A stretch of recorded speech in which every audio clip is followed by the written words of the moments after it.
I'm Lee. I've got a blog at www.louleigh.co.uk. I'm on Ravelry as Louleigh. I'm on Instagram as Instamatic Louleigh, and I have an Etsy shop where I sell little knitting bags, and that's Shop Louleigh. Welcome back. It's lovely to have you here again. I've been really looking forward to chatting about things that have been going on here. There's quite a lot been going on actually. It's been really fun. So yeah, I wanted to say thank you very much to Jolie from Jolie's Kitchen. She did a lovely review of my bags on her podcast, and it was a little while ago. So I'm sorry I haven't thanked you sooner, Jolie, but it was really nice of you to say such lovely things. And the other thing was, a gaggle of you went over to Ravelry and you joined the group, and some of you said hi, and some of you posted pictures of the places where you like to sit and watch podcasts and knit.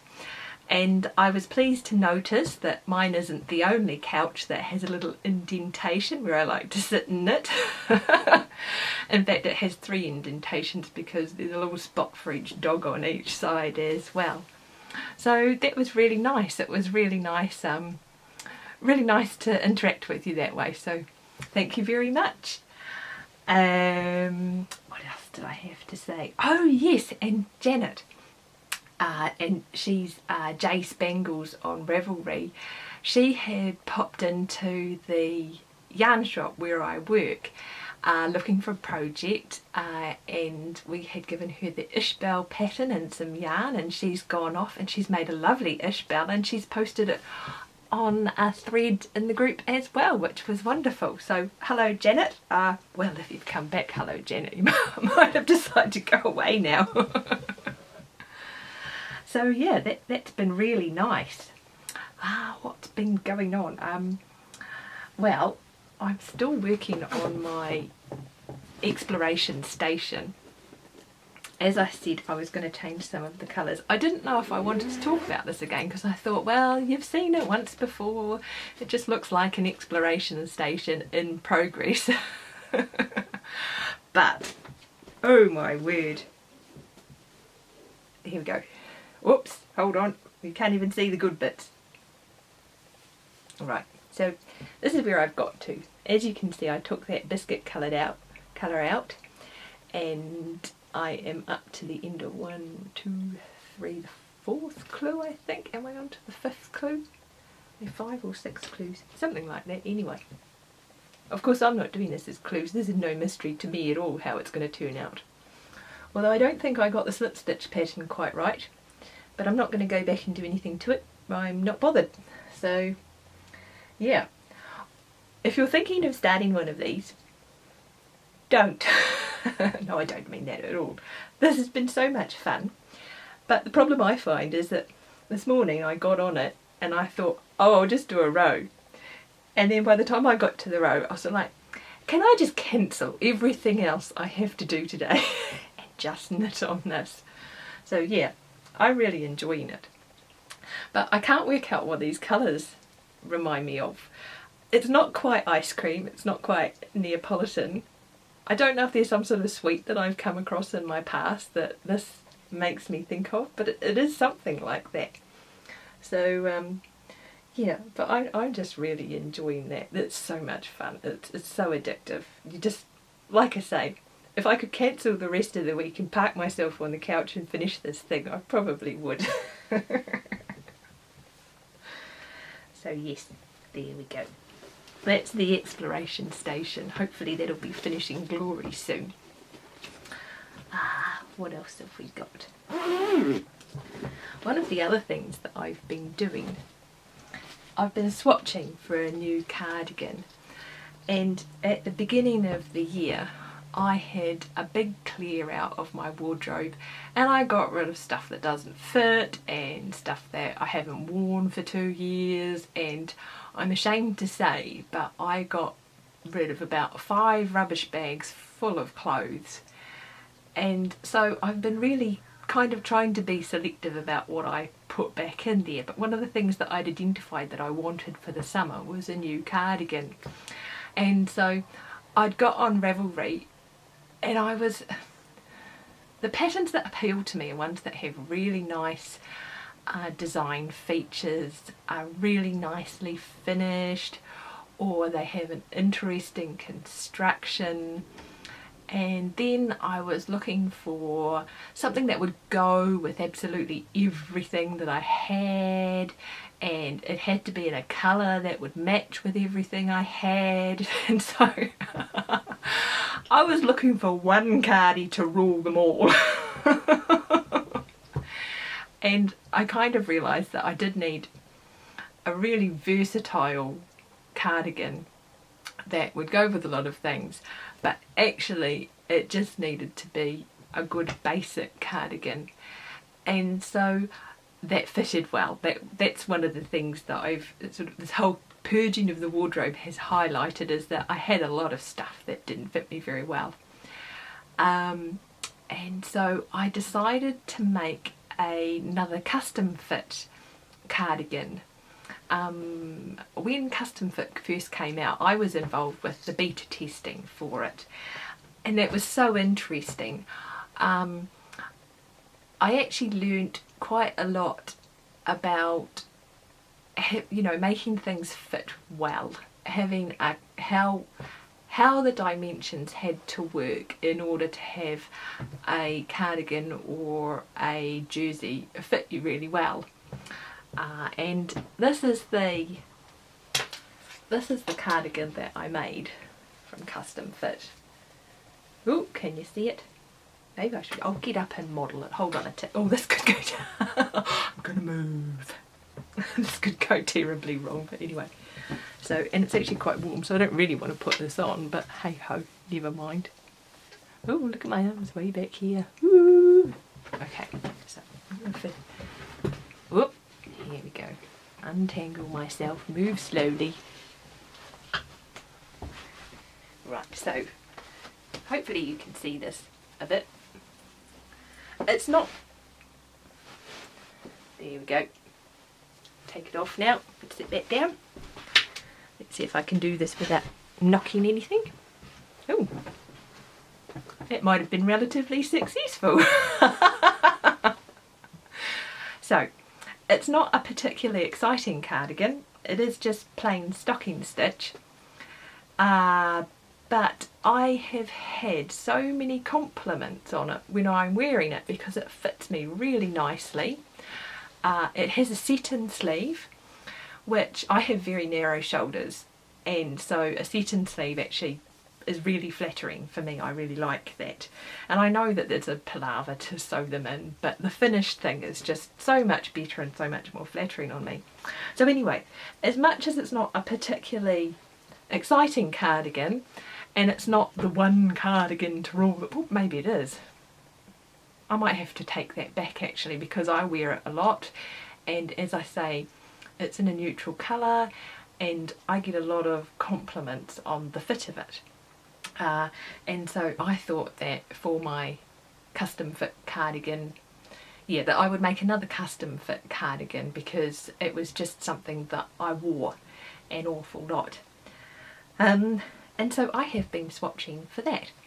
And the yarn that I used for this one was from one of my favourite yarn companies. This would be my Desert Island Yarn Company. I wouldn't pick just one yarn, I'd take the whole company with me. It's from Blacker. And it's a beautiful Jacob, so it's crunchy, you know. I wouldn't want to wear it as underwear, but it's really nice and insulative, which is what you want in winter, and it doesn't pill much, and I just like the colour. Blacker make lovely yarns. Like I say, if I could knit from only one company for the rest of my life, it would probably be them. That would still be quite hard. Just so you know, I don't want to knit from one company for the rest of my life. So anyway, I have sent off and ordered some yarn from Blacker, and it is is... Right, okay, hold it back and then get it to focus. How's that? How am I doing? I think we got there. Right, so that's the label. It's a 4-ply because I just want it to be quite a thin, you know, not really thick. It needs to be, I mean, I live in Yorkshire, so it has to be a little bit warm. And then, here we go, here's the yarn. It's this lovely mushroom colour, which, as I say, will go with most things that I own. It's a 2-ply. They say that it's Falkland, and I didn't think that Falkland was really a breed. I'm guessing that's some kind of either a crossbreed with some Corriedale and maybe Merino or something like that. Unless, I don't know, maybe I'm being a bit ignorant. Maybe they do have their own breed now. But it says Falkland Islands wool, so I'm thinking Corriedale, Merino, those sorts of things. And it's just a 4-ply in this nice natural colour. You know how farmers all like to breed all their sheep white. They probably just herded together all of the black sheep and shoved them all into one batch. I don't mind. I really like the colour they've ended up with. So I decided to do the Cushman cardigan, which is an Amy Herzog design, and you can go into custom fit and it will print out the Cushman pattern with all your dimensions and instructions. So that sounds just perfect. It's got a shallow sort of a V-neck, and it has a wee bit of a stitch pattern to it. I wonder if you can see that. I don't want to hold it too close because then it all just goes pear-shaped. It's got what they call a sugar cube stitch pattern, and the actual stitch pattern, the pattern is this one down the bottom here, which is quite close together and kind of has this sort of bubbly effect in the pattern. I think if you knitted it on maybe DK or Aran, it wouldn't be quite so busy. And so I have decided all they are is little purled squares that could sort of look a bit like polka dots or something, I suppose. But I have decided to put them just a little bit apart. I was kind of thinking maybe I would just do it in stocking stitch, but I mean, you don't really see it unless it's close up, and it's just that little bit of interest. It's not like a wild pattern or anything that's going to clash, so I thought I would just set those little purled stitches a wee bit further apart.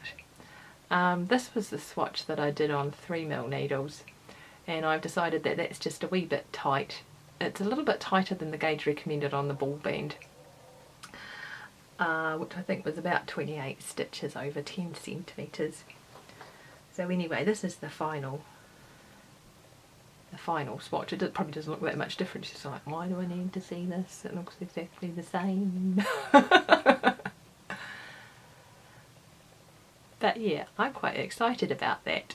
I was sort of like, well, I was kind of thinking, I can do maths, I can choose any pattern I want and I can, you know, make it fit myself. But then after Hero I thought, why not just take the low road, the easy route, the path of least resistance. Plug all my numbers. Well, all my numbers are already in custom fit. I'm just going to compare them to this year's measurements and give them a wee tweak. Print out a pattern and be ready to go. And I'm trying not to give myself a deadline for that, but I do want it right now. So anyway, I shall I'll see if I can get Exploration Station finished before I decide to charge off on the new cardigan.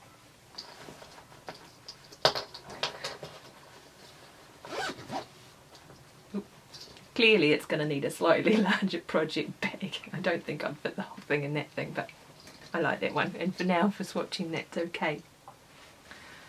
So yeah, I'm quite looking forward to that actually. Oh, let's face it, I'm looking forward to wearing it. The knitting should be fun as well, so yeah. It'll probably still be going in August. I'm just like, oh, I'll wear this next year. Should have gone to the shops and bought one. But hey ho. Okay, so the other stuff that I've been doing over the last few weeks has been a little bit more spinning related. I had this completely uncharacteristic urge after I had spoken to you last time, and I have started an album.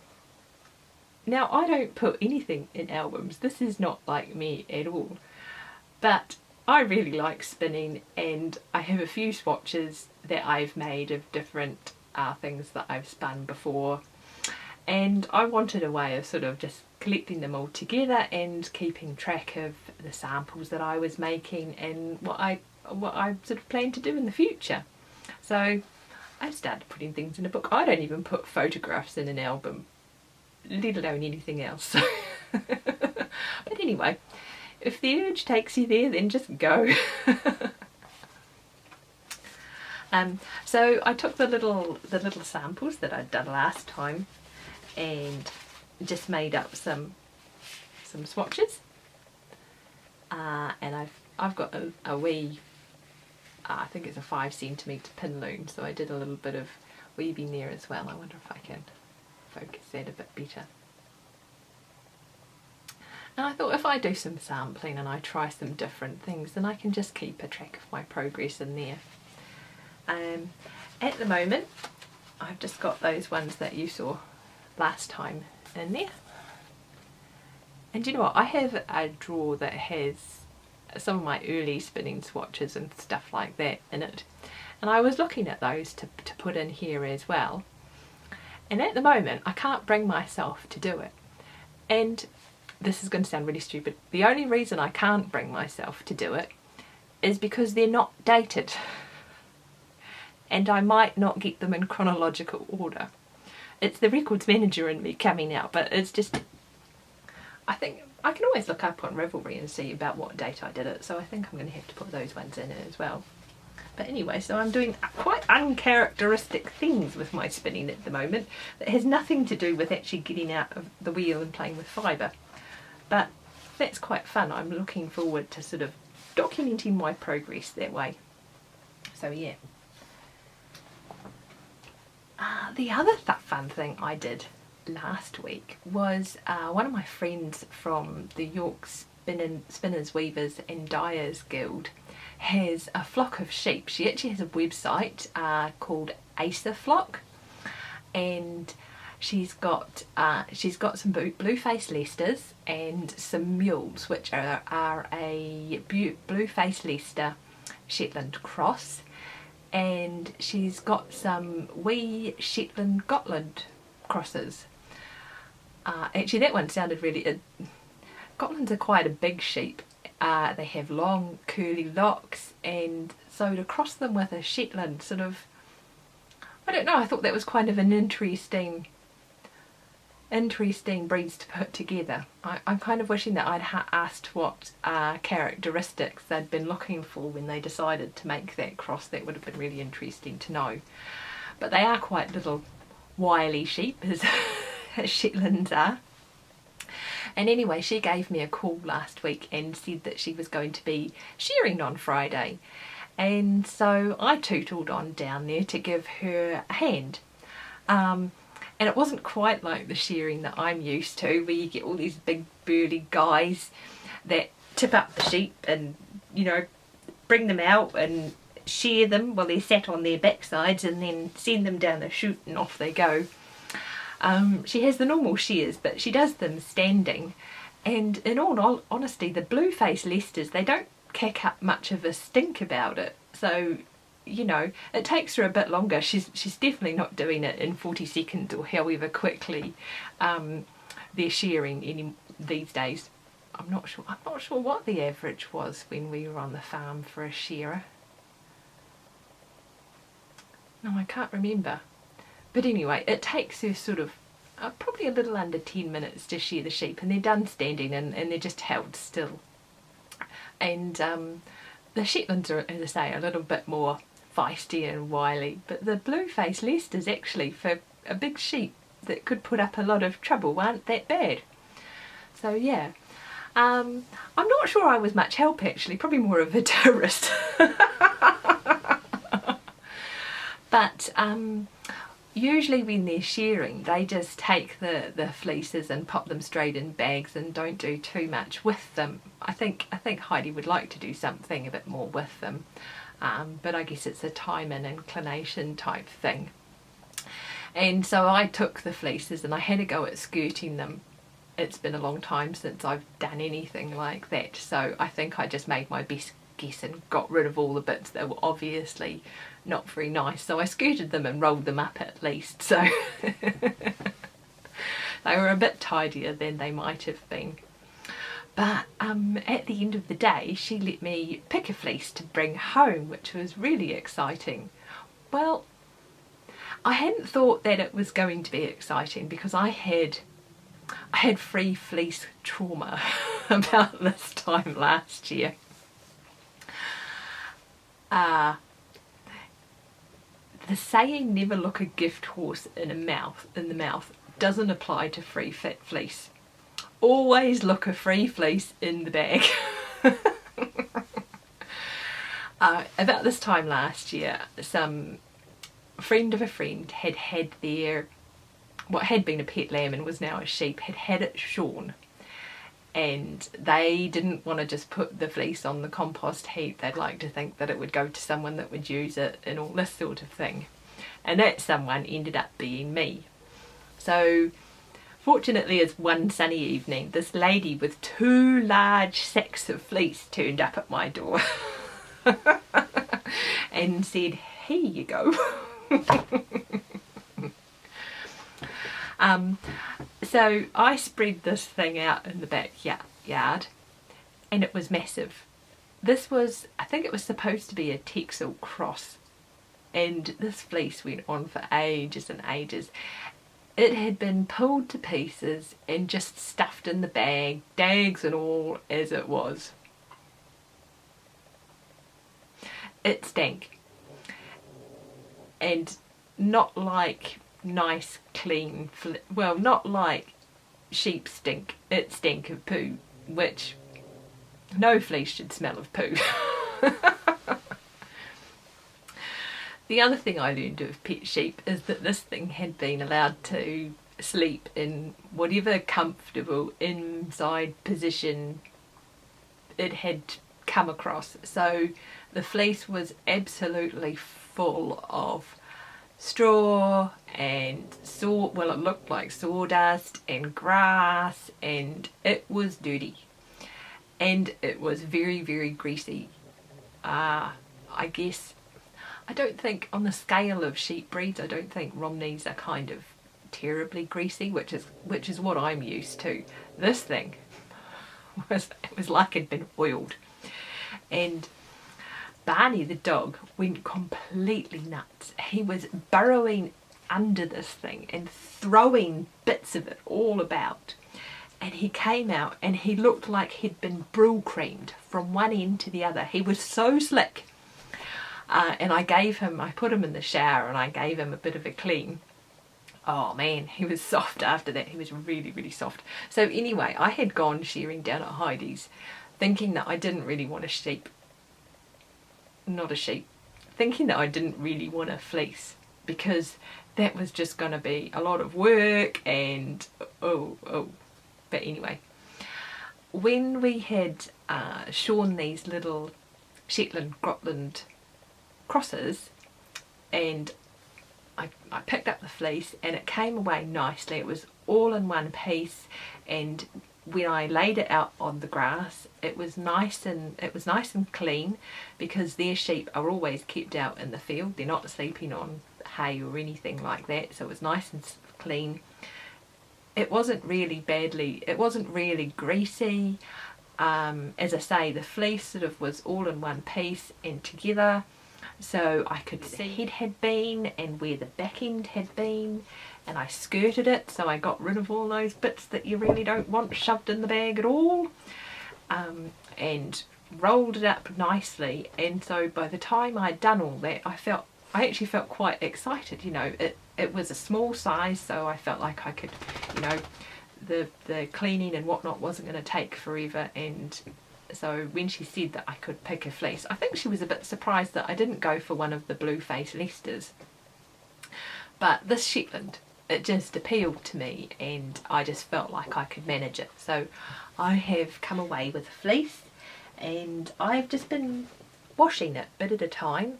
I have been separating out all the locks, and then I've got some squares of old net curtains that I roll them up in to wash. And these are some of the locks that I've been left with. Bobby's just come over. He wanted to say hello, and I have spurned him. So he's gone back again. Poor fellow. Barney is. If you hear snoring, that's Barney. Anyway, these are Shetland locks. Now, I learned something really interesting and actually really helpful last night on YouTube. I follow a bloke called Long Draw James, and he doesn't post very often, but when he does post, he has the coolest haircut ever. When he does post, the information is actually quite useful and, you know, really good. And what he said was that a lot of people, when they're preparing Shetland locks, they find that they get a lot of little neeps and noils. Now that's when the fibre kind of rolls up into a solid little ball and you can't really draft it out and spin it. And apparently Shetland has something called a rise, which is a weak point in the fleece where it would have Shetland is a primitive breed, and so at one point they would have shed, but because of the breeding they don't do that anymore and they need to be shorn. But because they still have an element of that characteristic, they have a weak point which is called the rise. And so when you've got your locks and they're all clean and whatnot, you actually need to give them, and I did this with this section last night just to check the information, you actually need to give them a good tug, and the rise actually just comes away, and it's just a little short bit like this, and I just toss it out because obviously, you know, I can't really use that little short bit. But I hadn't been aware of that at all. I would have just carded this most probably and then started to spin that and ended up with all these little neeps and things. And so that was actually quite a useful bit of information to have gotten there from an unexpected source. Well, not really unexpected, but it was an older video, so I've probably watched it before, but anyway, it's a good thing I've gone back and reviewed them and seen it. But yeah, I've just been doing that little bit at a time, and I'm quite pleased. It's coming out quite, I know some people just shove the whole fleece in the bath or something like that, but I suppose we don't have a bath, and I really don't want to felt all this lovely fleece. So yeah, and it's been quite fun just doing it a bit at a time like that. Let me focus there. You've probably seen enough of these locks. We've seen these, Lee. Put them away. Is it going to focus? If I hold it back. Oh, maybe. Anyway. Fleece. Shetland. Shetland Gotland Cross. So I'm rather enjoying that process. I think I'm in this one for the long haul. It's going to be a sort of like an ongoing project that just tootles along over a period of time. And that's probably how most of my projects go, so nothing new there. Okay, so yes. So that was a really interesting day, and I came home, and like I say, I wasn't exactly a huge amount of help, but man, I was tired at the end of it. Sort of like 6 o'clock in the evening. But anyway, it was lots of fun. I really enjoyed myself. So the last lovely thing that happened was that one of my friends from London, who often works up here, came to visit, and she'd come to visit I think a couple of months ago, and I had given her a cowl made out of some yarn that I had spun. It was a beautiful fibre called How Nui. which I believe originally comes from New Zealand, but I got it from Wingham Woolworks, and it was beautiful to spin, and it was in a lovely, very light morat colour. So I'd given her the cowl, and I had also given her the leftover yarn. You're back. Come on then. Lie down. Lie down. No? Okay. He'll want to tickle if he sits there. Where was I? So I had given her the cowl, and I had given her the leftover yarn. And when she came back, she bought me this, which she had knitted with the yarn. Actually, you're just annoying. Get off me! Get off me! There we go. So she bought me this scarf, which she has knitted, and I believe the pattern is, I'm probably going to butcher this, I think the pattern is Soroyan, double leaf Soroyan. Oh, hold on, am I getting that mixed up with the name of the person? I think it's probably easiest if I link this in my list of things that I talk about. They're not really show notes, it's just a list of links. Yeah, and I thought this was really nice. It's not long enough that I use it as a scarf around my neck, but at this time of year it gets really windy here and can be quite cool, and so when I go up to the allotment I've actually been using it as a headscarf and just having it as an ear cover just to keep my ears warm, and that works really well. But it's so soft and lovely, so exciting to have your hand spun, knitted up and gifted back to you as something brand new. It's pretty cool. So anyway, those are all the things that I have going on at the moment. It's been lovely to be able to sit here and chat to you. I keep looking out the window and thinking it's such a nice day that I think I might skive off for the afternoon to the allotment and do some digging and weeding and poking around up there. I think the dogs are sort of looking at me as if they'd like to go, well actually Barney looks like he's sound asleep, but you can never tell with him. Oh, they've just heard me say dogs.